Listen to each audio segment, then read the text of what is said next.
Um, I'm sure you've been told this a lot when they announced this card. Names like you, Bo Nickel, were probably kind of locks in the eyes of many to be Allegedly a lock. still on pins and needles for a while though. So to go off of that, did you think you would be on this the moment they announced it, or did you actually sweat it out the closer we got? I mean, I'm always hopeful that, with confident expectancy that everything's going to happen. But obviously during that time, there was a lot of chatter too with the whole Conor thing. Conor saying he was fighting me at the White House. So we kind of just laid low. I mean, I've been in the sport for so long. You really just got to hold it with kind of open hands. You are not in charge in a lot of ways. And I was hopeful. But here we are, man. When I got the call, I was obviously very relieved.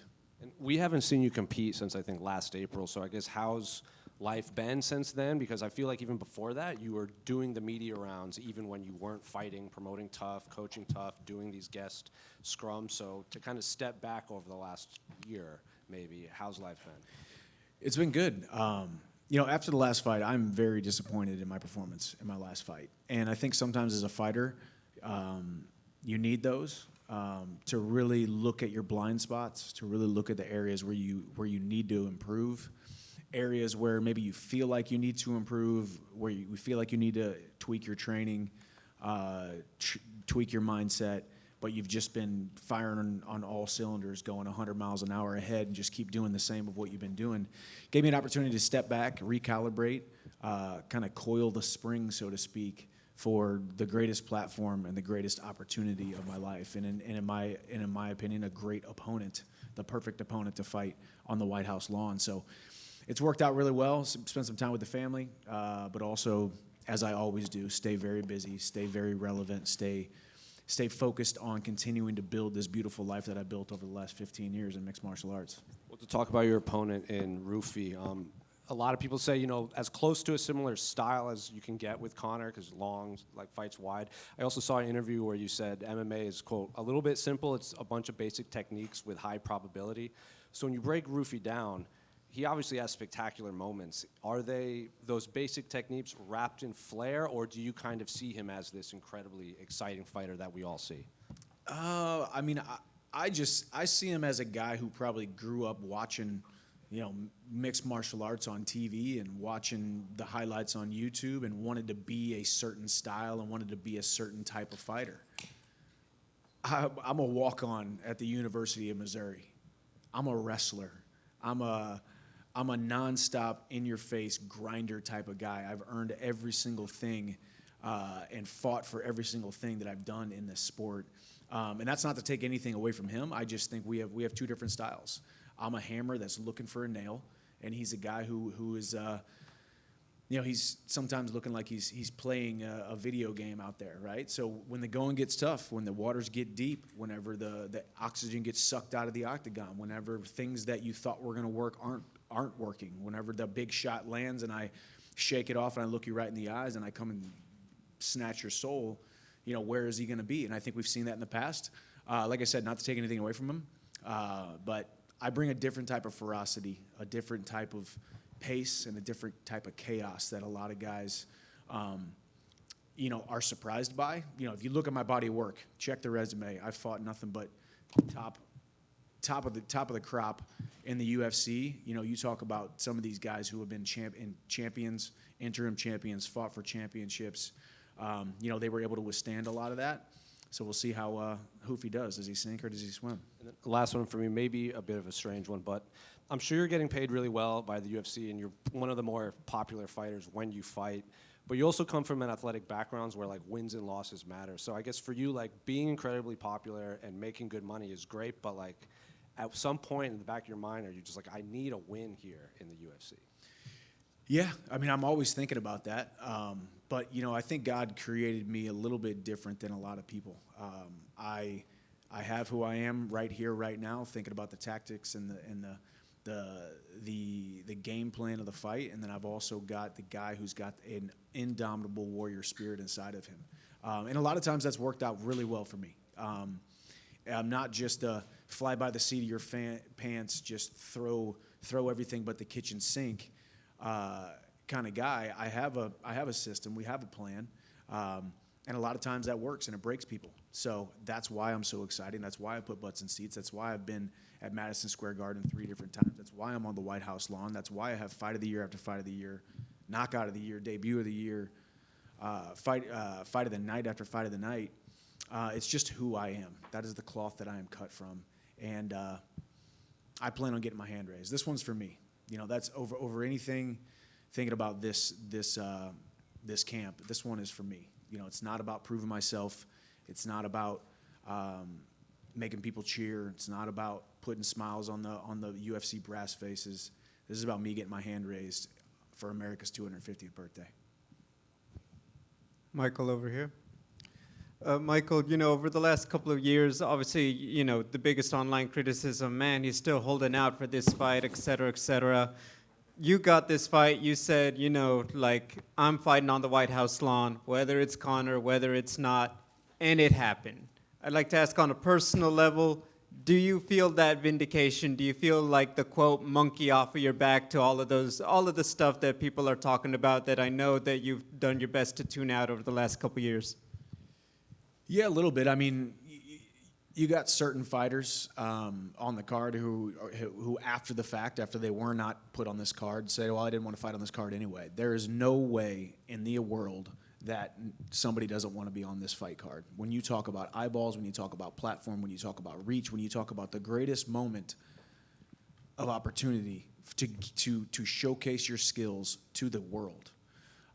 So I always looked at it that way, and that's me not even putting on my red, white, and blue-blooded American hat on. Couple that with the fact that I'm, you know, a very proud American, wanting to represent this country, wanted to represent the UFC, wanted to represent myself on the biggest stage possible. But yeah, it was a lot of chatter. You know, these last couple of years have been very interesting, but I think I'm a better man because of it, and because I'm a better man because of it, I'm a better father and a better husband because of it. Sometimes things just don't work out. Sometimes the thing that you are chasing doesn't work out. Sometimes you hit your dream to a shooting star and it just doesn't work out. And did a lot of soul searching, and there was a lot of decisions needed to be made, a lot of pieces needed to be put into place. But as you saw, you know, whenever Conor pulled out of that fight, it was like, recalibrate for a month, let's see what happened. And I threw myself into the fire at Madison Square Garden, co-main event against one of the most dangerous guys on the planet, Charles Oliveira. I stole the show that night, even in a loss, and then got right back on the horse, probably a little bit too soon going into that Patty fight, coming off of an injury and stuff that never becomes public, that you guys never find out about. But here we are. I've had a year to lick my wounds and look myself in the mirror and know that I can be better. And I'm going to be better, and I have been better over the last year. I show that on Fight Night. I do have a fun one for you. If you were the president, would you want your birthday to be a national holiday, or would you want your face on one of the coins? Oh, man. I would say the coins or the bills. I would like those $250 bill or $250 bills. Those would be cool. The coin, because otherwise it's too easy. The bill. There's been new places popping up. It's been a minute since you came over from Bellator to UFC, but now you got, you know, Netflix out there and other these. If you had advice for a fighter coming up thinking about, hey, like, what should I be asking myself when these offers come in on where I want to fight, what should they be asking? Man, I think it's experience. I always tell young fighters, don't think about the 20-year-old self, think about your 30-year-old self. What can you do over the next decade to create longevity in the sport, build a brand, build a resume? You know, there's all kinds of different backgrounds and all kinds of different storylines that happen in this sport. You got the guys who come in real young, like a Max Holloway, right? Then you got the guys who came in kind of old, like a Daniel Cormier, who didn't start fighting, I think, till like 30. You got a guy like me who started fighting right out of college, but then fought outside of the UFC for so long and came over as a 34-year-old salty veteran. I mean, there's more than anything, I always looked at the UFC like a place that I wanted to get to, wanted to go to, and wanted to fight in. I just didn't know if it was going to happen, and the door opened, and I kicked down the door to the party, and I've had a blast, man. I said I wasn't here for a long time. I'm here for a good time, and we have had nothing but a good time over the last 6 or 7 years. So build the brand, be around the right mentors. I mean, the great thing about this sport now, too, is it's not barroom brawlers anymore. It's seasoned veterans and professional athletes, people carrying themselves like professional athletes, like myself, where I don't have to fight. I want to fight. So find good mentors who have been there, done that, and kind of guide you. And if you want to sign with one of the other promotions for a little while, build your stock up outside the UFC. There's nothing wrong with that. The UFC is always going to be here, and they're always looking for great talent. Mike, just down here, I'm going to get a little bit philosophical with you for a second. For years your mantra has been "see you at the top," and I think a lot of us felt that was UFC title. That's what that meant. At the moment where you are in your career, maybe that feels a little bit further away than it has in the past, and so does the Conor fight. But now, this weekend, being on the White House, a one-of-one event that will never happen again, being the American that you are and how passionate you are, could this be the top for you? Could this be the moment you've been looking for, the top that we've been hearing about?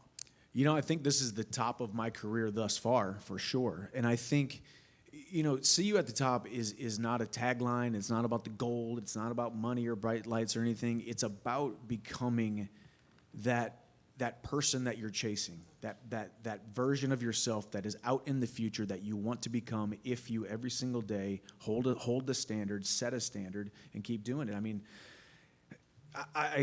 I love the way my life has worked out thus far. I love the way that my career has worked out thus far, and I just keep getting promoted. In a win, I get promoted. In a loss, I get promoted. In a fight that falls through, I get promoted. I just keep getting promoted, and I feel humbled. I feel blessed. I feel amazing by it. God has had me in the palm of his hand my entire career, and I just continue to keep rising. Am I at the top? I don't know. What is the top, right?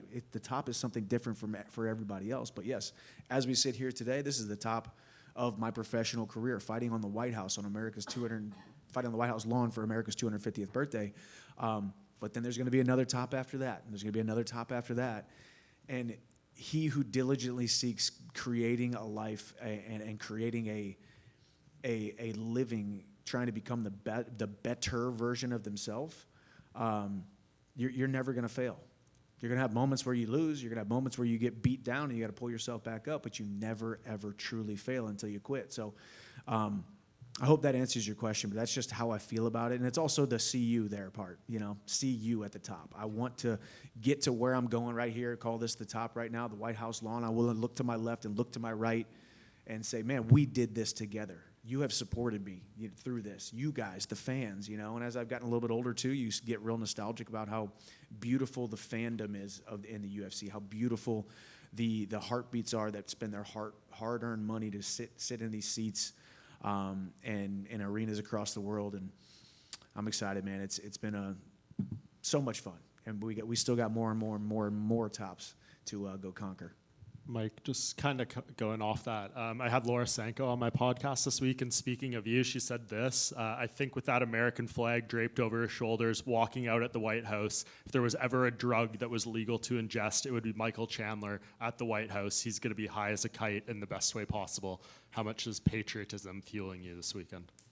It's, this is the pinnacle. When you think about sports and you think about American exceptionalism, you think about this beautiful country of ours, how men and women fought side by side to create this beautiful country, this idea that we had that turned into a reality, and all the sacrifices that have been made, and all the beauty that has happened over the last 250 years, coupled with the struggles that have happened over the last 250 years. I'm so proud to be an American, and I'm so proud to call myself an American.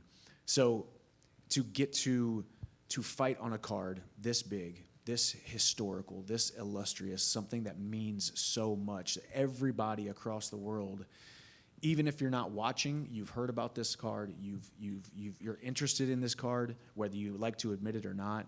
And for me to be draped in the red, white, and blue, for me to walk from the White House to the octagon to represent America, represent myself, represent just who I am and what this country means to me, man, it's a dream come true. Like I said, this is the top until tomorrow night or until Sunday night is over, and then we go climb another mountain. But it's I shall be as high as a kite in the best way. Okay.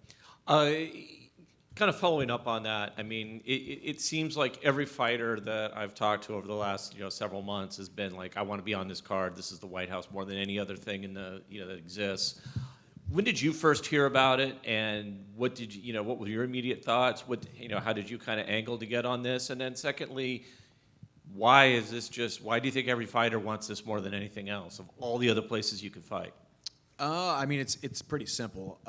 Like I said, let's take my American patriotism out of it. Let's take my love for the country out of it. When you get into the sport of mixed martial arts, when you get into any sport, you want the biggest platforms possible, the most amount of viewers, the most amount of eyeballs, the highest stakes, the brightest lights. This is the biggest fight in mixed martial arts history. The biggest fight event in UFC history. It's going to be the biggest fight night in combat sports history. So that in and of itself lends itself to wanting to be on this card. And as far as hearing about it, I heard about it whenever you guys did, and I kind of under my breath said, yeah, that's never going to happen. But in typical UFC fashion and typical Dana White fashion, he made it happen. He spoke it, and he created it, and it happened. And then as far as me actually being on it, obviously, as I said earlier, Conor goes on Brian Kilmeade's show on Fox News, sits there on the couch and says, I'm fighting Michael Chandler at the White House. So then all those conversations start happening, and there's a bunch of conversations happening behind closed doors, and then obviously all that fell apart. And then we had a little lull there, and obviously they knew I wanted to be on the White House card. Or fight Conor, whichever one. But obviously, I'm very happy I'm on this White House card. And they gave me an opponent. I said yes. The next day, they said, never mind, that guy's not available. How about Mauricio Ruffy? And I said yes.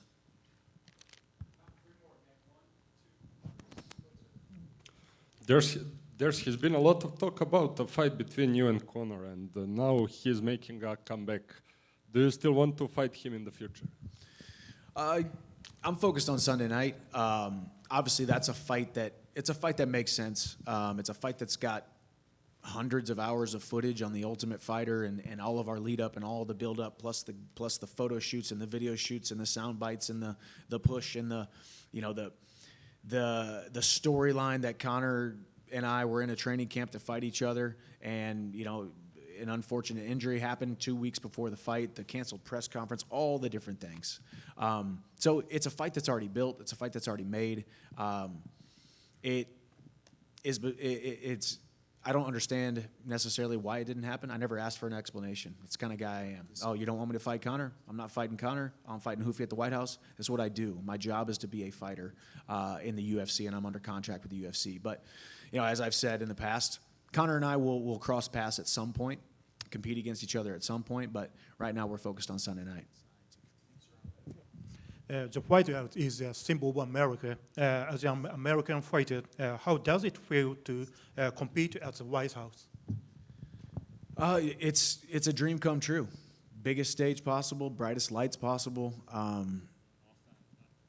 And I think even, going back to philosophy as we talked earlier, right? It's like even just thinking about this sport really, the UFC starting in 1993, this sport being around for a couple decades, somehow all of us 14 fighters were born at the exact moment to be at this point in our exact career, to be chosen for a fight card this big. If you really think about how small the percentage chance is that I'm sitting here right now, that I was born April 24th, 1986, and had this big long career and all these different fights and all these different opportunities, and somehow I'm right here in this position to get that one phone call that says you're fighting Mauricio Ruffy on the White House lawn in front of hundreds of millions of people.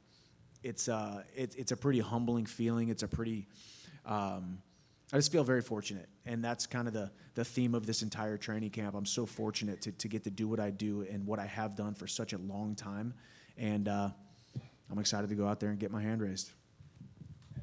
Yeah, Michael, you mentioned it's the biggest stage ever in mixed martial arts, one of the biggest in sports ever. And usually you would say, at the end of the day, it's just two guys locked in a cage, just like you are every time, right? But it's outside. There's weather. There's other things that can happen. How different is that to prepare for, and what did you do maybe especially to do that? It's a good question, because I definitely know that's one of the concerns that a lot of people, and it's something that Dana, I love how, the guy who runs the company is like, I hate outdoor events. I don't want to do it, but we're doing it anyway, right? And I think for him, it's a challenge. It's another added layer, and it's another layer of intrigue for the entire world to say, well, not only are they doing it at the White House, not only is it on America, for America's 250th birthday, but it's also outside, and they built a claw, and it's right over there in the front of the White House. But I fought outside before, my second fight ever, I think. I don't really remember it being any different than fighting inside an arena. Of course, I trained down in hot, humid, bug-filled South Florida. We've hit some pads outside. We've moved around outside. We've ran outside. But truly, I'm not going to sit here and say I did a bunch of training outside, man. I have done nothing but compete since I was 14 years old. I have fought in the best of conditions, the worst of conditions, the loudest conditions, the quietest conditions. I've fought injured. I've fought sick.